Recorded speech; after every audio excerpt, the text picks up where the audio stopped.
अस्सलाम वालेकुम नाज़रीन, आप यूट्यूब चैनल देख रहे हैं। मैं इमरान खान। सबसे पहले तो जो लोग शिकवा करते हैं सोशल मीडिया पे बहुत ज़्यादा कि पाकिस्तानी निकलते नहीं हैं, अपने हक़ के लिए खड़े नहीं होते, ख़ास तौर पे वो लोग सोशल मीडिया पे ये बात करते रहते हैं। तो मैं उन्हें ये बताऊं कि इस वक्त आज़ाद कश्मीर हो या बलूचिस्तान हो, लोग कई मुकामात पर धरने देकर बैठे हैं और अपने जायज़ मुतालबात या अपने हकूक़ के लिए आवाज़ उठा रहे हैं। जो उनके साथ जुल्म और ज़्यादती हो रही है वो उसके ख़िलाफ़ डट कर खड़े हैं। वहाँ ख़वातीन भी हैं, नौजवान भी हैं, बच्चे भी हैं, बुज़ुर्ग भी हैं।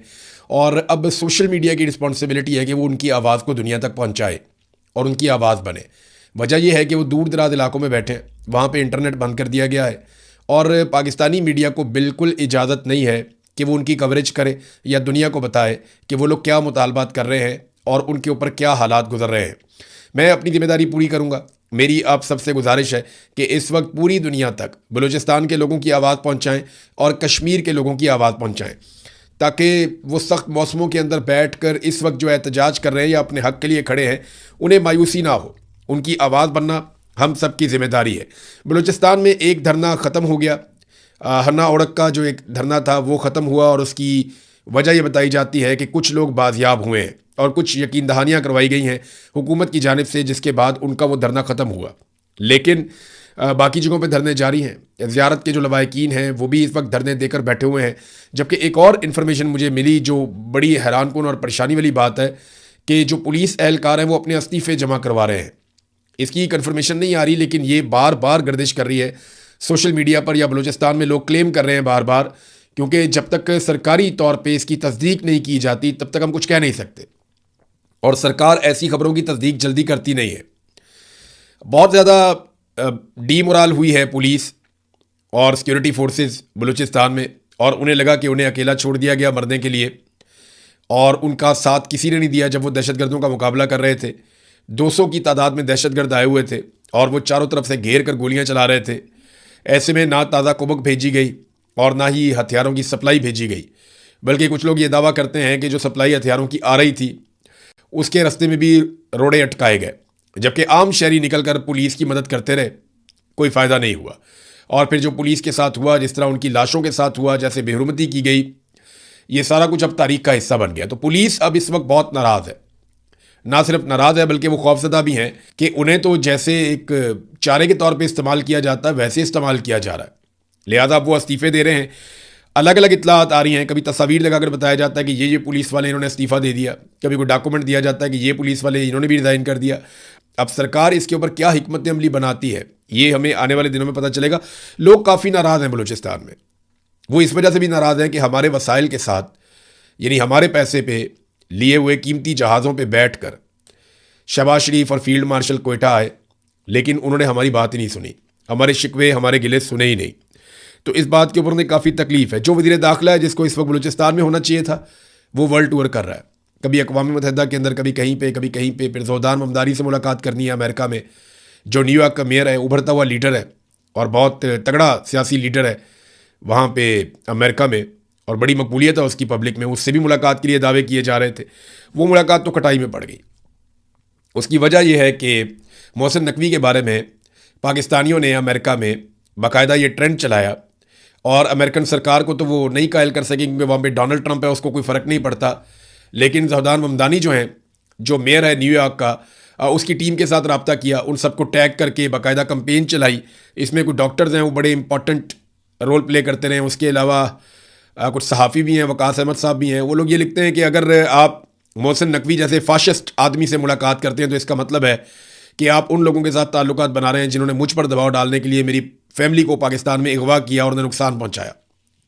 ये काम तो अहमद नूरानी साहब के साथ भी किया गया, शहबाज गिल के साथ भी किया गया, उनका भाई उठा लिया। यहाँ पे जो शहजाद अकबर साहब हैं उनके साथ ये किया गया, अजहर मशवानी के साथ ये किया गया। कई लोगों को खुद अगवा किया गया, कई लोगों की फैमिलियों को अगवा कर लिया गया, कई लोगों के ख़ानदानों को दरबदर कर दिया गया। तो ये सब की कहानी है। तो अब जो इन्फॉर्मेशन आ रही है, अब तक की इतला, वैसे ये बहुत घुन्ने हैं, कोई पता नहीं इन लोगों की मुलाकात हो ही जाए, पूरा जोर और ताकत तो ये लगा रहे होंगे। लेकिन अब तक की जो इतला आ रही है, ममदानी ने मुलाकात करने से इनकार कर दिया और ये दावा किया जा रहा है सोशल मीडिया के ऊपर जो एक्टिविस्ट हैं अमेरिका में मौजूद पाकिस्तानी, उनकी जानिब से, कि जनाब जो एक पहले मुलाकात तय की गई थी वो मुलाकात अब कैंसिल कर दी गई है। मेयर ममदानी की जो कम्युनिकेशन डायरेक्टर हैं उन्होंने ये स्टेटमेंट दिया और ये दावा किया महलका समदानी ने कि अब ममदानी मुलाकात नहीं कर रहा मोहसिन नकवी से, क्योंकि उसको इस बात का आइडिया हो गया कि ये फाशिस्ट लोग हैं, इन्होंने पाकिस्तान में कत्लो गारतगिरी की है, बहुत नुकसान पहुंचाया है पाकिस्तानियों को, लिहाजा वो मुलाकात मनसूख हो गई है। वज़ीर दाखिला को इस वक्त होना चाहिए था बलूचिस्तान में, लेकिन वो दुनिया का टूर कर रहा है, क्योंकि आसिम मुनीर साहब से जो ताल्लुकदारी अजीज़दारी है वो शौक़ पूरे करने के लिए। इस आदमी को शौक़ था वज़ीर आला बनने का, 1 साल तक वज़ीर आला रखा गया। इस आदमी को शौक़ था क्रिकेट के मैदानों पर राज करने का, इसको पीसीबी का चेयरमैन बना दिया गया। फिर शौक़ पूरा किया गया, पाकिस्तान का सबसे ताकतवर ओहदा वज़ीर दाखिला पाकिस्तान बना दिया गया, सेनेटर बना दिया गया। फिर अब शौक़ पूरा किया जा रहा है, वज़ारत ख़ारजा का भी शौक़ पूरा करना है। तो आसिम मुनीर के इक़्तिदार का सबसे ज़्यादा फ़ायदा अगर किसी को हुआ तो वो मोहसिन नकवी को हुआ। एक दिन राणा सनाउल्लाह ने कहा कि जी मोहसिन नकवी साहब की बड़ी मेहरबानी है कि वो कहीं शहबाज शरीफ साहब की जगह वज़ीर आज़म नहीं बन गए। तो अगर फील्ड मार्शल आसिम मुनीर चाहे तो किसी वक्त भी कोई निगरान सरकार बना के या कौमी हुकूमत तश्कील देकर वो मोहसिन नकवी को वज़ीर आज़म पाकिस्तान भी बना सकते हैं। उन्हें पूछने वाला कौन है? जो दिल करता है डंडे के जोर पे करते चले जा रहे हैं। पाकिस्तान में कश्मीर के हालात नादरीन यहाँ तक पहुँच गए हैं कि जेलों की सूरत हाल काफ़ी ख़राब है। मुझे कई लवाहिकीन ने बताया कि जेलों के अंदर जो उनके प्यारे बंद हैं या जिन्हें पकड़ लिया गया इस तहरीक के दौरान, उन्हें मजबूर किया जा रहा है वीडियो बयानात देने के लिए। ख़ास तौर पे मैंने आपको पहले बताया था कि अहमद फरहाद साहब पे बहुत दबाव है और उन्हें कहा जाता है कि आप एक वीडियो बनाएं और वीडियो बनाने के बाद आप अपने घर जाएं, लेकिन वो वीडियो बनाने से इनकारी हैं, वीडियो बना नहीं रहे। अच्छा, मेरे ख्याल में अगर वो वीडियो बना भी देंगे ना तो उनको इतनी जल्दी नहीं छोड़ेंगे जब तक कि ये मामला पूरा रिजॉल्व नहीं कर देंगे। अब उन्हें बहुत सारी वीडियोज़ चाहिए। करेंगे वो ये कि जिस वक्त ऑपरेशन करेंगे इन वीडियोज़ को साथ चलाएंगे, अवाम के कुछ इंटरव्यूज़ साथ चलाएंगे सेलेक्टिव किस्म के, कुछ सियासतदान अपने लोगों को इकट्ठा करेंगे, उनके इंटरव्यूज़ करवाएंगे, तो ये साबित करने की कोशिश करेंगे जी कि आज़ाद कश्मीर तो किसी और तरफ खड़ा है और वो जो लोग गिरफ्तार हुए थे उन्हें अपनी गलती का एहसास भी हो गया और बहुत सारे लोग कौमी धारे में वापस आ गए, तो ये चंद शर पसंद है, इन्हें हम नहीं छोड़ेंगे। तो इस किस्म का एक तासुर बनाया जाएगा। जैसे हमेशा से पाकिस्तान की मिलिट्री एस्टेब्लिशमेंट तहरीकों को कुचलती आई है, अवामी उमंगों के खिलाफ जो है वो फैसले करती आई है और अवामी तहरीकों को हमेशा इन्होंने इसी तरीके से दबाने की कोशिश की है, चाहे वो बलूचिस्तान हो, चाहे वो बांग्लादेश हो, चाहे वो खैबर पख्तूनख्वा के कबायली इलाके हों। अभी वहाँ से एक वीडियो आ रही थी, उसमें टीटीपी के लोग बैठे हुए हैं एक स्कूल के अंदर, गालिबन ये जनूबी खैबर पख्तूनख्वा की वीडियो है, और वहाँ पे एक स्कूल के अंदर बैठे हुए हैं और स्टूडेंट्स की जगह पे बैठ के तालिबान जो है वो हंसी मजाक कर रहे हैं और सारे नौजवान लड़के हैं। यानी वो मुझे याद है आज से चंद साल पहले का एक गाना 2016 का है, तो ये बच्चे तब छोटे बच्चे ही होते होंगे उस वक्त, अभी ये नौजवान है, यानी 20 साल 25 साल के लग रहे थे। इक़्तिदार के हमाम में ये सारे नंगे हैं। ये गवर्नर खैबर पख्तूनख्वा लोगों को ये साबित करने की कोशिश करें जी मैं तो बहुत अच्छा आदमी हूँ, मैं तो इस तरह के मफादात के खिलाफ था, लेकिन PMLN भी साथ थी, पीपल्स पार्टी भी साथ थी, फजलुर रहमान भी साथ था और सबने मिलकर ये अलाउंसेस, ये मुराद, ये सहूलियात और ये अय्याशियाँ हासिल करने की कोशिश की और गवर्नर ने इसके ऊपर 6 दिन के अंदर दस्तखत किए। उस वक्त इख्तलाफ नहीं किया। अब जब रोला पड़ गया तो आप कह दीजिए अगर मेरे पास आया तो मैं दस्तखत नहीं करूँगा। जनाब, आप 6 मई को दस्तखत कर चुके हैं इस डॉक्यूमेंट और इस खबर के मुताबिक। नाज़रीन, यहाँ बरतानिया में शहबाज शरीफ साहब ने आमों के तोहफे भेजे हैं और ये आमों के तोहफे नून लीग के कारकुनों के लिए भेजे हैं। कभी आपने सुना कि कारकुनों को लीडर तोहफे दे रहे हो? ऐसा नहीं होता ना, ये सिर्फ इलेक्शन के दिनों में होता है। पाकिस्तान के अंदर जब इलेक्शन आएंगे तो कारकुनों को जाके ठोडियों को हाथ लगाएंगे, उनके आगे हाथ जोड़ेंगे, उनके दरवाज़ों पे खड़े हो जाएंगे वोट मांगने के लिए। लेकिन अभी तो वोट का सीज़न नहीं है। मैं किसी वजह बताता हूँ आपको। मैं पाकिस्तान से बाहर इनकी टके की औकात नहीं है। शरीफ खानदान की कोई इन्हें मुंह नहीं लगाता, कोई इनसे बात करना नहीं चाहता, लोग इनके मुंह के ऊपर आकर इनकी बेइज्जती करते हैं। तो यहाँ ना बहुत थोड़े से कारकुन बचे हैं PMLN के पास और वो इनका बहुत बड़ा एसेट है।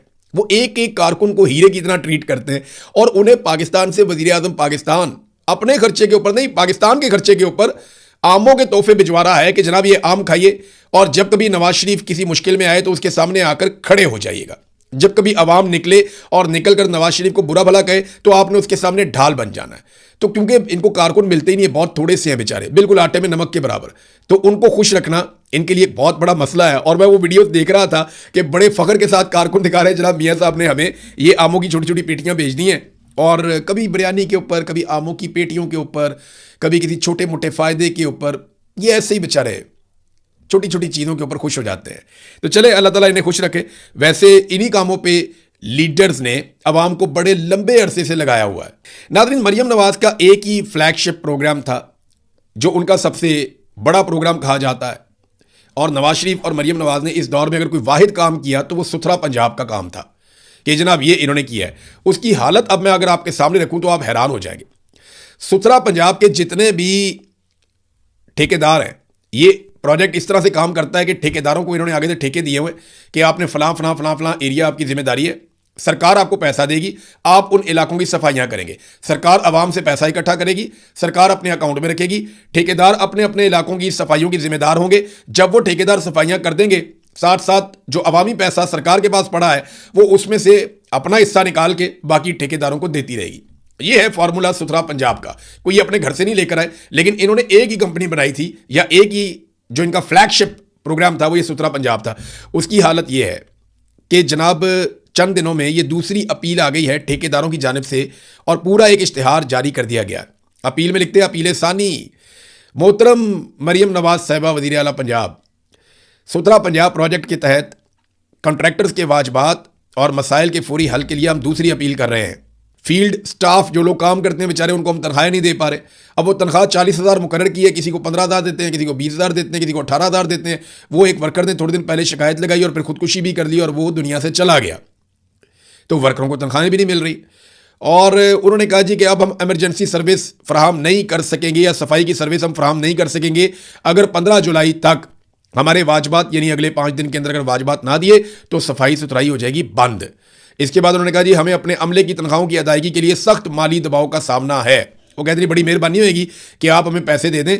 और ये इन्होंने आगे लिखा कि जनाब जो कॉन्ट्रैक्टर्स हैं, बड़ी मेहरबानी है कि तरला मिन्नत ही है सारा। तो एक ही इनका प्रोजेक्ट था जिसके ऊपर ये बड़ा फख्र करते थे, उस प्रोजेक्ट की हालत भी मैंने आपके सामने रख दी। अवाम को नादरीन इन्होंने बिजली का एक बड़ा खौफनाक झटका लगा दिया है।